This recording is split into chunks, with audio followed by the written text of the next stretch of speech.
Nakita niyo na naman sa letter na I love you so much. So, meaning to say, may relationship. Nagkaanak kami, buntis ako noon. Siyempre, Nagkaanak? and that's her. Gail, Abigail, Francis, Francesca. So, siya nagpangalan sa kanya. So yun na guys, good morning, good evening at mega love shout out sa inyo lahat. At ayun na no, narinig yung ating intro at bago yan, mega love shout out muna kila Kuya Bal, kay Kalinga from kay Ate Edna. At sa lahat ng ating mga minamahal na viewers no, sana maiintindihan nyo po ako kung ano man ang maging topic natin dito. Kagaya nga po na sinasabi ko hanggat pansamantalang tayo ay ikangay suspendido sa pag-reaction dito sa Kalinga ay irerespeto at igagalang po natin. So kailangan din naman po na ikangay kahit paano ay kumita ang ating channel at syempre meron tayong kailangan pagkagastusan din, internet, yan, kuryente. So yan, mega love shout out. Hintayin natin ang desisyon ni Kuya Bal. So ito na, narinig nyo ang ating intro, no? Ang viral na viral ngayon at pinag-uusapan dito sa social media ang sikreto ng yumaong si Francis M. Magalona. So ayun na, kasalanan ba ni Boss Toyo?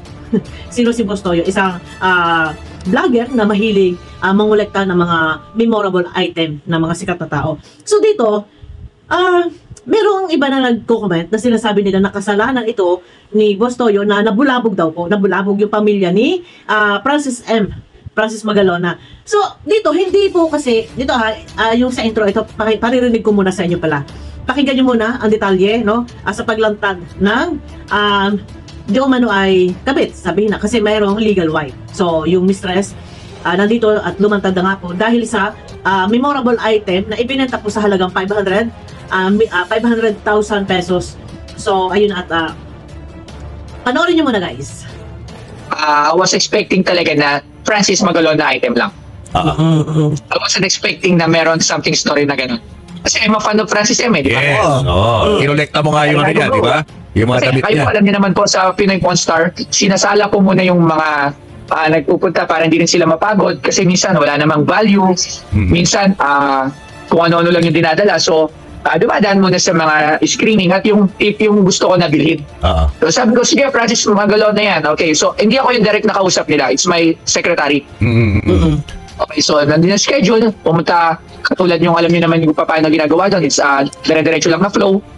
So, ayun. So anong reaction mo nung sinabi niya sa iyo na dati siyang girlfriend ni Francis M. Kaya niya gustong ibahagi itong item na to sa iyo? Nagulat ako, sobra. At nagulat ako kasi alam ko sobrang importante ng item.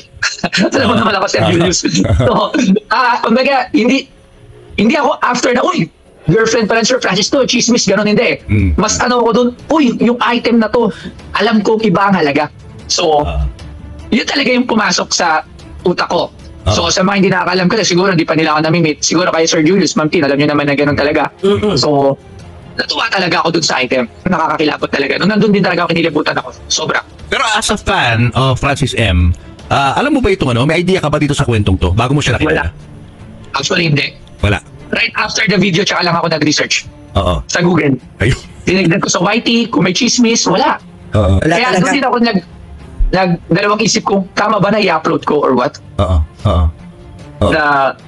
Na medyo, ano sabi ko, i-upload ko ba to? Naisip ko, saan yung pera? Hindi na madaling kumita. So, syempre, sabi ko, paano ko mababawi? Di ba?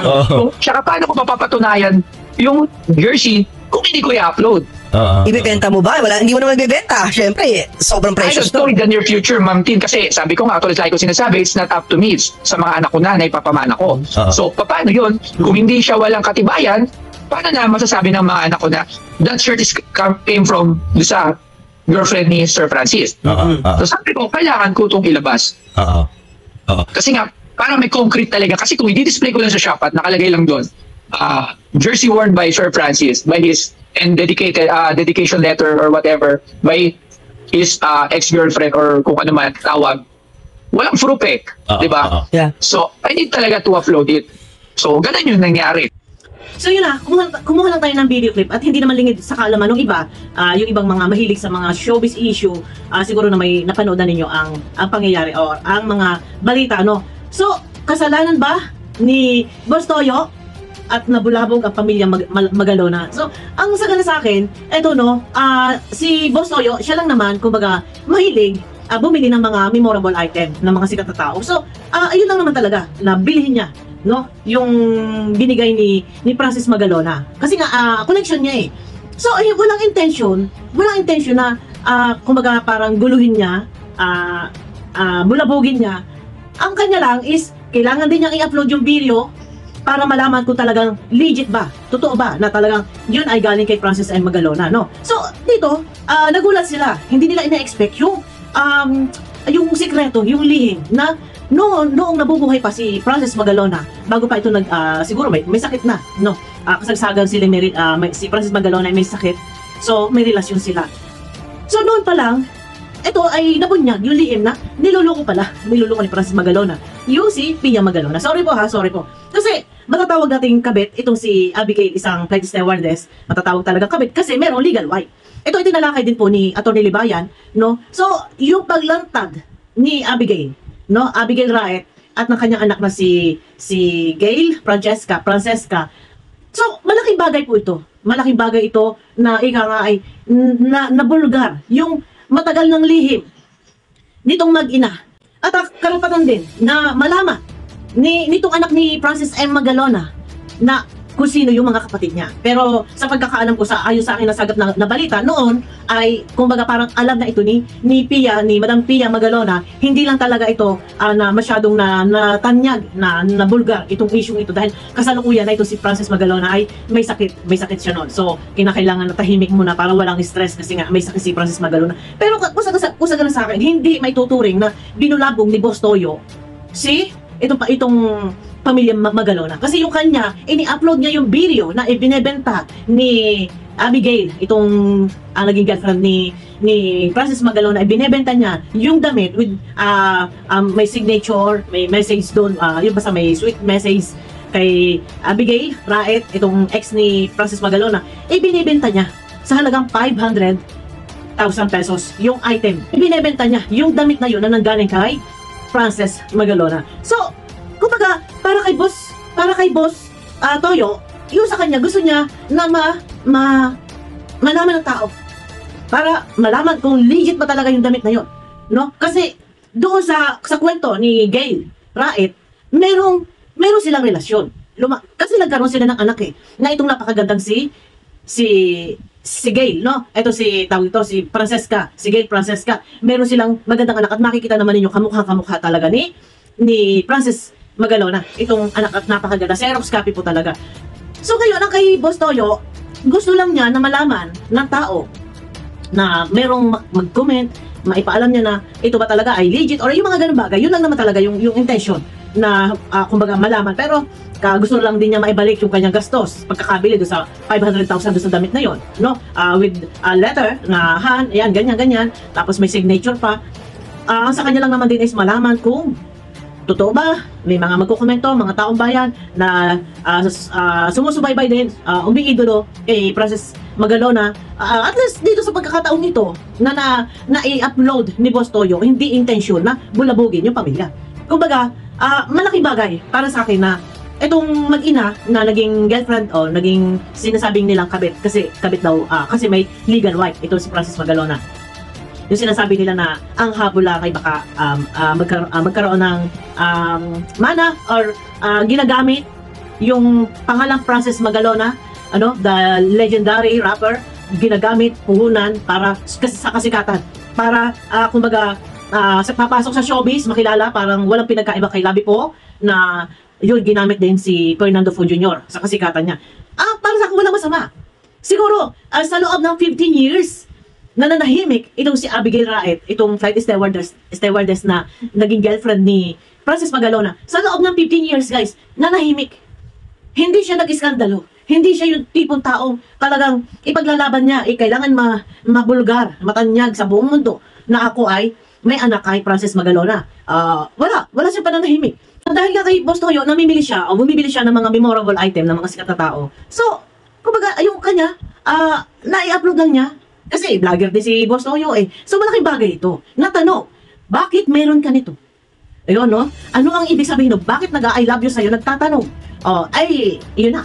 Siyempre, tanongin. Kasi binebenta ni flight stewardess, yung ex-girlfriend ni Francis Magalona, ibinebenta yung memorable item na binigay sa kanya ni Francis Magalona. So, ibinebenta, syempre, magtatanong dito si Boss Toyo na bakit meron ka nito? Ano ang sapat na ebidensya na talagang ito ay kay Francis Magalona?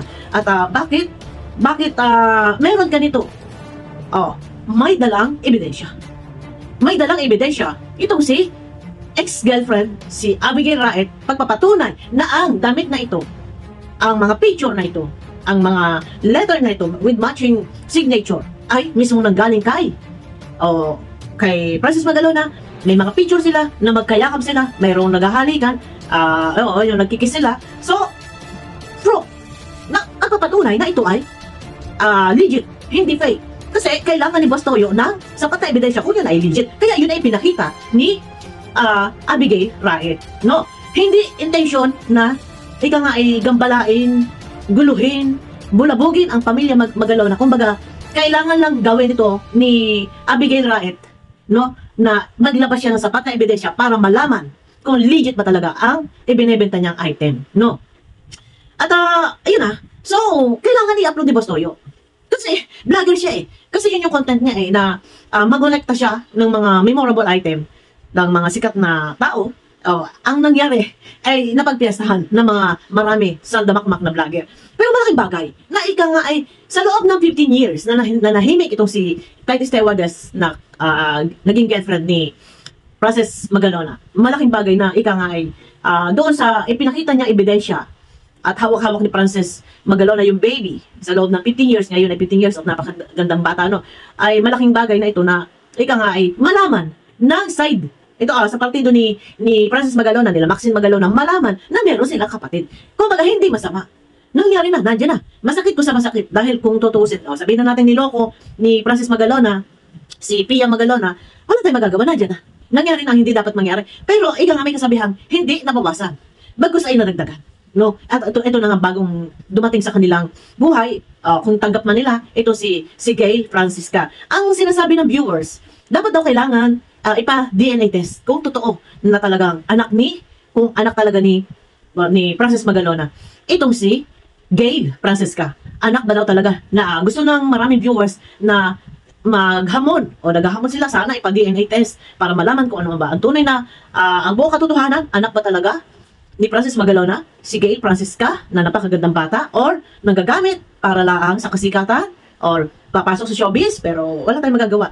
At mas maganda nga yan, siguro noon pa man, may nabasa ako, may narinig ako na noon pa man alam na daw ito ni Madam Pia Magalona, so hindi lang kailangan mabulgar dahil kasagsagang may sakit si Francis Magalona. Noong mga panahon si Francis Magalona ay nabubuhay pa. Pero yun na, no, kung napapansin niyo, kung naalaala nyo, na nang pumasok si Labi po sa showbiz, siya ay 15 years old. No? So, doon lumalabas, sa pagpasok ni Labi po, parang naging puhunan niya si Fernando Po Jr. Yun ang naging puhunan niya, si Fernando Po Jr. At dahil doon, sa paggamit niya, sa pangalan Fernando Po Jr., nakilala siya, doon sumikat ng gusto.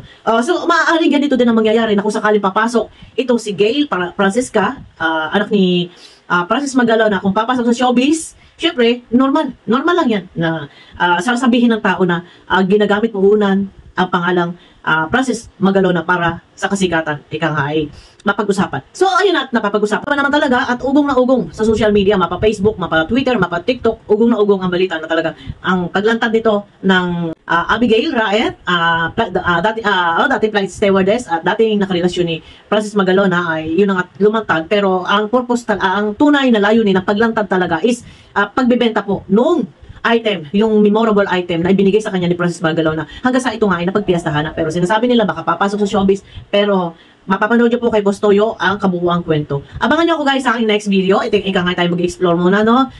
Yan, may galap shoutout sa inyo lahat, sa ating mga minamahal na viewers. Bye-bye! Kita-kita tayo sa aking next video.